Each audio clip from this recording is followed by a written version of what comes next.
तो यूक्रेन पर बड़े हमले की एक साथ वो तस्वीर जहां साफ है कि कीव को कैसे टारगेट किया गया। एयर डिफेंस एक्टिव है, जबकि ओडेसा से भी तस्वीरें सामने आई जहां मिसाइल से हमले को अंजाम दिया गया और स्कूल पर अटैक ज़ेपोरिज़िया में। वहीं रिहायशी इमारत पर हमले को लेकर ये तस्वीर डोनेट्स्क से।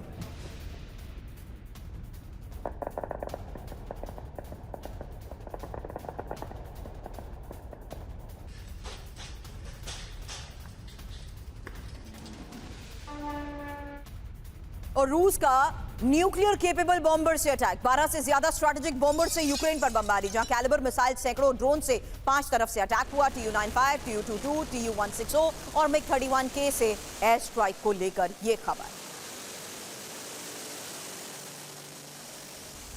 तो नॉन स्टॉप हमले जारी हैं, जहां यूक्रेन को एक बार फिर से दहला दिया गया है और 5 से ज्यादा शहरों पर हमले को लेकर खबर बहुत बड़ी है।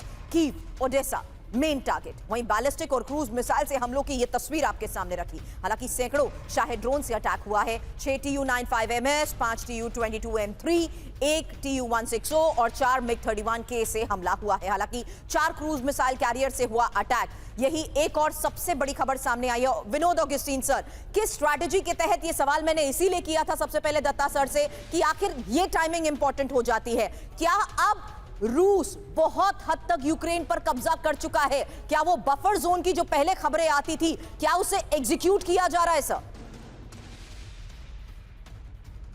देखिए, बहुत अच्छा सवाल है। इनफैक्ट मैं वही मैप निकाल रहा था मेरे पीछे लगाने के लिए, ताकि दर्शकों को ये समझा पाएं ओडेसा अपने आप में कितना महत्वपूर्ण जगह है। जहां तक रशिया का जो शब्द आपने इस्तेमाल किया, उसको मैं थोड़ा और तब्दीली करके अगर बताऊं तो complete control of Ukraine. Ukraine को लैंड लॉक बनाने के लिए अगर कोई एक तरीका है, वो है ओडेसा के ऊपर कब्जा, और यूक्रेन बन जाएगा लैंड लॉक कंट्री। अब उसको ब्लैक सी में कोई एंट्री नहीं मिलेगी। तो ओडेसा तो आना ही था।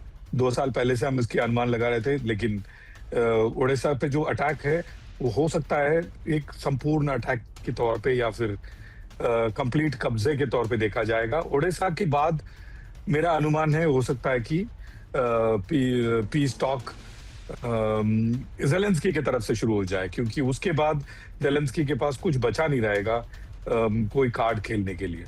आप ये कह रहे हैं कि पूरी तरीके से वल्नरेबल हो चुका है, और ये रूस की वही स्ट्रैटेजी है कि किसी तरीके से ज़ेलेंस्की को अब अपनी कंडीशंस पर बातचीत करने के लिए सामने लाया जा सके। लेकिन अब अगला सवाल दीपक वोरा सर आपसे होगा, उससे पहले ये एक और बहुत बड़ी खबर है, जहां रूस को ज़ेलेंस्की की बहुत बड़ी चेतावनी। और कीव में ब्लैकआउट हुआ तो मॉस्को में भी ब्लैकआउट। अब रूस को उसी की भाषा में जवाब देंगे। ब्लैकआउट की धमकी देना बंद करे रूस। मॉस्को में ब्लैकआउट के लिए रूस तैयार रहे। लेकिन अमेरिकी हथियारों से क्या रूस पर हमला करेगा यूक्रेन? अमेरिका से विनाशक हथियार यूक्रेन खरीद रहा है, और ज़ेलेंस्की ने ट्रंप को हथियारों की लिस्ट सौंपी है। टॉमहॉक समेत कई लॉन्ग रेंज वेपन की डील संभव है, और अमेरिका से $90 अरब के समझौते की तैयारी।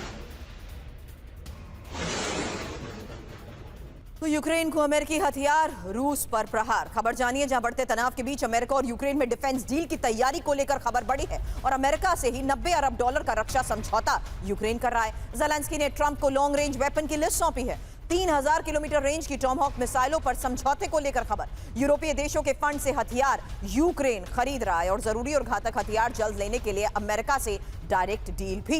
हालांकि यूक्रेन पर रूस के बड़े हमले की टाइमिंग को लेकर एक इंफॉर्मेशन आपके सामने, जहां यूएन जनरल असेंबली के सेशन के दौरान हमला और ज़ेलेंस्की के यूएस से टॉमहॉक मिसाइल मांगने के बाद हमला।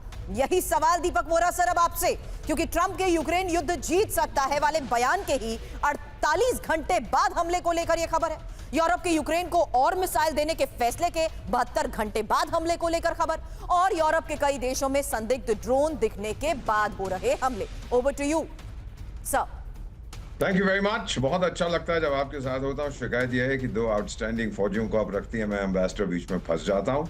But let me say something to you ma'am which would interest you. मैं अभी चंडीगढ़ से लौट रहा हूँ, वहाँ पर एक इंडियन स्कूल्स अवार्ड्स था। तो जो लोग वहाँ बोल रहे थे, भाषण दे रहे थे, प्रेजेंटेशन कर रहे थे, सब यूक्रेन और कीव के युद्ध के बारे में बात कर रहे थे, सिंदूर के बारे में, बहुत कुछ जो चीज़ें हो रही हैं उस गाथा के बारे में। मैंने उनसे पूछा कि आप लोग तो स्कूल प्रिंसिपल्स हैं, स्कूल टीचर्स हैं, आपको इतनी जानकारी कैसे है फॉरेन अफेयर्स के बारे में? बोले हम TV 9 पे देखते हैं। So you should be proud ma'am. आपकी तारीफ कर रहे थे सब कि आप लोग इम्पार्शली प्रेजेंट करते हैं जो सच्चाई है। ये जो क्लाउन ऑफ कीव है ये मिला डोनाल्ड ट्रंप से, आपको मालूम है। डोनाल्ड ट्रंप ने फिर उसको और खुश करने के लिए, उसको शहंशाह बनाने के लिए बोला आप अपनी जमीन तो वापस ले लेंगे, हो सकता है अब रूस की जमीन भी हड़प कर दें। और वो तो फिर और फूल गया, उसकी छाती 500 इंच की हो गई।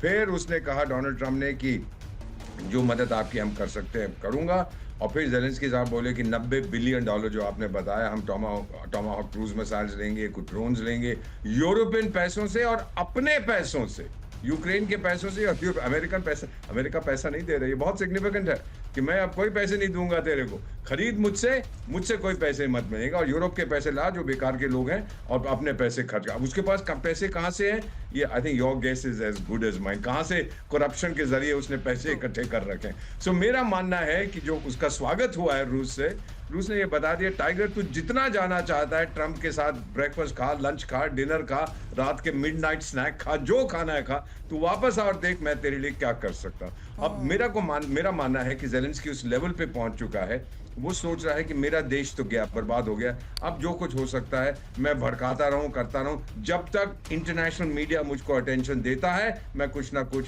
बयान देता रहूं और थोड़ा सा मैं अपने आप को बता दूं अपने लोगों को कि मैं अभी तक टाइगर अभी जिंदा है, मैं लड़ने के लिए तैयार हूं। वो अलग बात है कि टाइगर के सारे दोस्त मर गए हैं, बट टाइगर अभी जिंदा है। This is really coming from my heart ma'am, जब आपसे बात करता हूं। Thank you.